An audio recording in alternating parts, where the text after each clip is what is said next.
រូបតំណាងពុទ្ធសាសនាទីពេលដោយផ្ដោតលើផាត់មេសាំបាវ៉ាលោកអ្នកនាងអាចទំនាក់ទំនងផ្សាយពាណិជ្ជកម្មតាមរយៈទូរស័ព្ទលេខ099639367និងសូមអរគុណដល់លោកអ្នកនាងដែលបានចំណាយពេលវេលាតាមដាននិងទស្សនាវីដេអូរបស់យើងខ្ញុំតាំងពីដើមរហូតដល់ចប់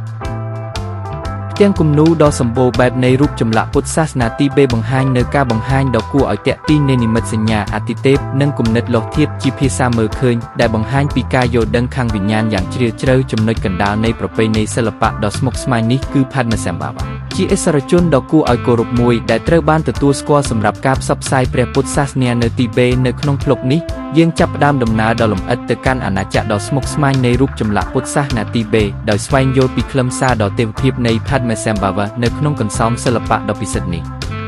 ផាត់មេសាំបាវ៉ាដែលត្រូវបានទទួលស្គាល់ថាជាគរុរិនផូចកាន់កាប់ទីតាំងកណ្ដាលនិងជាទីគោរពនៅក្នុងព្រះពុទ្ធសាសនាទីបេការប្រសូតដោយអភូតហេតុរបស់គាត់ពីផ្កាឈូកនៅក្នុងបឹង Danakosha ក្នុង Odayana ជាមួយនឹងឈ្មោះរបស់គាត់ដែលបកប្រែជា Lotus Pondជាភាសាសំស្ក្រឹតបានកំណត់គាត់ជាឥស្សរជនសំខាន់ក្នុងនាមជាការបញ្ចេញមិត្តនៃ Amitabha ដែលជាព្រះពុទ្ធនៃពន្លឺគ្មានទីបញ្ចប់ផាត់មេសាំបាវ៉ាត្រូវបានសន្មតថាមានថាមពលខាងវិញ្ញាណដ៏អស្ចារ្យដែលពង្រឹងសារៈសំខាន់របស់គាត់នៅក្នុងរូបតំណាងព្រះពុទ្ធសាសនាទីបេជាច្រើនសតវត្សមុន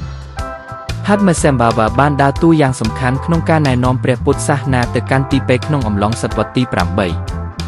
រឿងព្រេងនិទានថាព្រះអង្គមិនត្រឹមតែធ្វើឲ្យស្មារតីអ្នកស្រុកស្ងប់ស្ងាត់ប៉ុណ្ណោះទេថែមទាំងជំរុញឲ្យពួកគេចាប់អារម្មណ៍លើព្រះពុទ្ធសាសនាទៀតផងត្រូវបានគេស្គាល់ដោយសារភាពវៃឆ្លាតប្រាជ្ញានិងសេចក្តីសប្បុរសរបស់គាត់ផាត់មេសាំបាវ៉ាបានប្រឈមមុខនឹងយកឈ្នះលើបញ្ហានានាដែលរួមចំណែកដល់ការផ្សព្វផ្សាយការបង្រៀនព្រះពុទ្ធសាសនានៅទីបេទិដ្ឋភាពសំខាន់នៃកេរដំណែលរបស់ផាត់មេសាំបាវ៉ាស្ថិតនៅក្នុងការបង្រៀនរបស់គាត់ស្តីពីការប្រតិបត្តិតាមបែបតានតឹងដែលពាក់ព័ន្ធនឹងការធ្វើពិធីសម្ងាត់និងការមើលឃើញក្នុងគោលបំណងពន្លឿនការត្រាស់ដឹងការបង់លោកអ្នកនាងអាចទំនាក់ទំនងផ្សាយពាណិជ្ជកម្មតាមរយៈទូរស័ព្ទលេខ099639367និងសូមអរគុណដល់លោកអ្នកនាងដែលបានចំណាយពេលវេលាតាមដាននិងទស្សនាវីដេអូរបស់យើងខ្ញុំតាំងពីដើមរហូតដល់ចប់រៀនទាំងនេះបន្តបង្កើតការអនុវត្តរបស់ពុទ្ធសាសនិកទីបេជាពិសេសនៅក្នុងសាលាណៃម៉ាផាត់មេសាំបាវ៉ាបានផ្ដួចផ្ដើមប្រពៃណីនៃ Katharmakជាកន្លែងដែលគាត់បានលាក់ការបង្រៀននិងវត្ថុពិសិដ្ឋនៅក្នុងបរិយាកាសសម្រាប់បុគ្គលពិសេសដែលហៅថាអ្នកបង្ហាញកំណប់ដើម្បីស្វែងរកនៅពេលក្រោយការបង្រៀនទាំងនេះមានសារៈសំខាន់នៅក្នុងទំនៀមទម្លាប់ព្រះពុទ្ធសាសនាទីបេនៅក្នុងការបង្ហាញសិល្បៈផាត់មេសាំបាវ៉ាប្រើទម្រង់ផ្សេងគ្នាសន្តិភាពកំហឹងឬសមាធិនីមួយបម្រើគោលបំណងផ្សេងគ្នាមនុស្សងាកទៅរកទម្រង់ទាំងនេះដោយការអធិស្ឋានស្វែងរកការណែនាំនិងពរជ័យតួអង្គសំខាន់ក្នុងជីវិតរបស់ផាត់មេសាំបាវ៉ាគឺ Yashitsogyal ដែលជាដៃគូសំខាន់របស់គាត់នឹងជាយោជិនីដ៏ឆ្លៀសវៃ Yashitsogyal បានដើរតួនាទីយ៉ាងសំខាន់ក្នុងការថែរក្សានិងផ្សព្វផ្សាយការបង្រៀនរបស់ផាត់មេសាំបាវ៉ាដោយបង្ហាញពីការបំពេញបន្ថែមនៃដំណើរខាងវិញ្ញាណរបស់ពួកគេសាលាណៃម៉ានៃព្រះពុទ្ធសាសនាទីបេបានវិតម្លៃខ្ពស់លើការបង្រៀនរបស់ផាត់មេសាំបាវ៉ាដោយចាត់ទុកគាត់ជាកម្លាំងដឹកនាំឆ្ពោះទៅរកការត្រាស់ដឹងពិធីបុណ្យនិងពិធីឧទ្ទិសដល់ផាត់មេសាំបាវ៉ាគឺសំខាន់ដើម្បីគោរពឥទ្ធិពលរបស់គាត់លើព្រះពុទ្ធសាសនាទីបេនិងរក្សាការបង្រៀនរបស់គាត់ឲ្យនៅរស់ផ្ទៃខាងក្រោយនៃរូបតំណាងពុទ្ធសាសនាទីបេនៅក្នុងពុទ្ធសាសនាទីបេគេប្រើរូបភាពជាច្រើនដែលមានទំនាក់ទំនងជាមួយព្រះពុទ្ធសាសនា Tantric ឬហៅថា Vajrayana ប្រពៃណីនេះពិតជាផ្ដោតលើការប្រើប្រាស់តំណាងដែលមើលឃើញទាំងនេះដើម្បីជួយមនុស្សក្នុងការធ្វើដំណើរខាងវិញ្ញាណរបស់ពួកគេរូបភាពលម្អិតត្រូវបានប្រើសម្រាប់ការធ្វើសមាធិការគិតបានស៊ីជម្រៅនិងចែករំលែកការបង្រៀនសម្ងាត់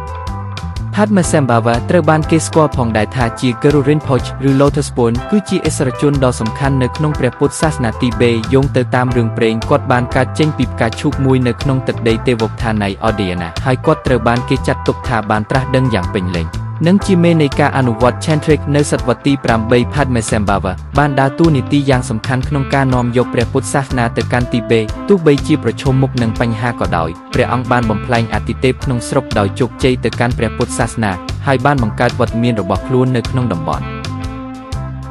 លោកអ្នកនាងអាចទំនាក់ទំនងផ្សាយពាណិជ្ជកម្មតាមរយៈទូរស័ព្ទលេខ099639367និងសូមអរគុណដល់លោកអ្នកនាងដែលបានចំណាយពេលវេលាតាមដាននិងទស្សនាវីដេអូរបស់យើងខ្ញុំតាំងពីដើមរហូតដល់ចប់រូបតំណាងផាត់មេសាំបាវ៉ាផ Pat Mesembhava ជារឿយត្រូវបានតំណាងឲ្យអង្គុយក្នុងអេរិយាបថ Vajra ជើងឆ្លងកាត់ដោយដៃស្ដាំរបស់គាត់កាន់ Vajra តំណាងឲ្យមធ្យោបាយដ៏ប៉ិនប្រសប់និងមេត្តាដៃឆ្វេងរបស់គាត់កាន់ពេញលាតក្បាលមួយដែលពោរពេញទៅដោយសារធាតុ Elixir នៃអមតៈដែលតំណាងឲ្យការរួបរួមប្រកបដោយភាពសុខដុមរមនានៃប្រាជ្ញានិងក្តីមេត្តាតុបតែងដោយគ្រឿងលម្អនិមិត្តសញ្ញាដូចជាមកុដផ្កាឈូកមកុដដ៏លាតក្បាល5និងគ្រឿងតុបតែងឆ្អឹងការស្លៀកពាក់ដែលមានលំនាំយ៉ាងប្រណិតរបស់គាត់បង្ហាញពីខ្លឹមសារដ៏ពិសិដ្ឋនៃការបង្រៀនរបស់គាត់ត្រូវបានបង្ហាញនៅក្នុង Mandalas ដែលជានិមិត្តរូបនៃចាវីលដែលបានបំភ្លឺ Pat Mesembhava អាចត្រូវបានអមដោយអ្នករួមការងារដូចជា Yeshitsoyo ដែលតំណាងឲ្យទិដ្ឋភាពនៃប្រាជ្ញានៃការត្រាស់ដឹងសហជីពនេះសង្កត់ធ្ងន់ទៅលើការរួមបញ្ចូលប្រាជ្ញានិងមធ្យោបាយដ៏ប៉ិនប្រសប់នៅក្នុងការសម្ដែងដ៏ក្រោធដូចជាដូចត្រឡោកPat Mesembhava បង្ហាញនូវគុណសម្បត្តិដ៏អស្ចារ្យដើម្បីយកឈ្នះលើឧបសគ្គនិងកម្លាំងអវិជ្ជមាននិមិត្តសញ្ញាផ្សេងដែលជាប់ទាក់ទងជាមួយគាត់ដូចជាពេង Vajra និងលាក្បាលបង្ហាញពីទិដ្ឋភាពផ្លាស់ប្ដូរនៃការបង្រៀនរបស់គាត់ដោយសង្កត់ធ្ងន់លើការអាណិតអាសូរដែលមិនអាចបំភ្លេចបំលីងបាននឹងការបំផ្លែងការយល់ឃើញធម្មតាទៅជាប្រាជ្ញាតួនាទីនៃរូបតំណាងព្រះពុទ្ធសាសនាទីពេលក្នុងការអនុវត្តលោកអ្នកនាងអាចទំនាក់ទំនងផ្សាយពាណិជ្ជកម្មតាមរយៈទូរស័ព្ទលេខ099639367និងសូមអរគុណដល់លោកអ្នកនាងដែលបានចំណាយពេលវេលាតាមដាននិងទស្សនាវីដេអូរបស់យើងខ្ញុំតាំងពីដើមរហូតដល់ចប់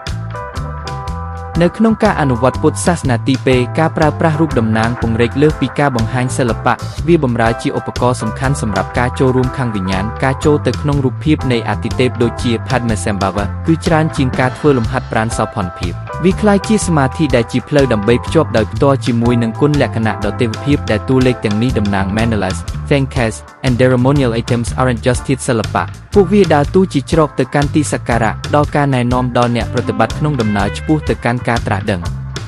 សេចក្តីសន្និដ្ឋាននៅក្នុងអាណាចក្រនៃរូបតំណាងពុទ្ធសាសនាទីពេល Pat Mesembhava ឈរជារូបដ៏ភ្លឺស្វាងណែនាំអ្នកប្រតិបត្តិតាមរយៈភាសាដែលមើលឃើញនៃនិមិត្តសញ្ញានិងពាក្យប្រៀបធៀបរូបតំណាងរបស់គាត់បម្រើជាផែនទីដ៏ពិសិដ្ឋដែលនាំផ្លូវទៅកាន់ការយល់ដឹងកាន់តែស៊ីជម្រៅសមាធិយ៉ាងជ្រាលជ្រៅហើយទីបំផុតការសម្រេចបាននូវការត្រាស់ដឹងនៅពេលដែលអ្នកអនុវត្តចូលរួមជាមួយនឹងរូបភាពដ៏ទេវភាពទាំងនេះពួកគេចូលរួមក្នុងដំណើរដែលមើលឃើញដែលឆ្លងកាត់ព្រំដែននៃពិភពសម្ភារៈដោយដោះសោតទ្វារទៅកាន់ការផ្លាស់ប្ដូរខាងវិញ្ញាណនិងការភ្ញាក់ដឹងខ្លួនសូមថ្លែងអំណរគុណដល់អស់លោកអ្នកនាងដែលបានទស្សនានិងតាមដានស្ដាប់អត្ថបទនេះតាំងពីដើមរហូតដល់ចប់យើងខ្ញុំនឹងស្វែងរកអត្ថបទថ្មីទៀតដើម្បីបម្រើអស់លោកអ្នកនាងនៅពេលក្រោយសូមអរគុណ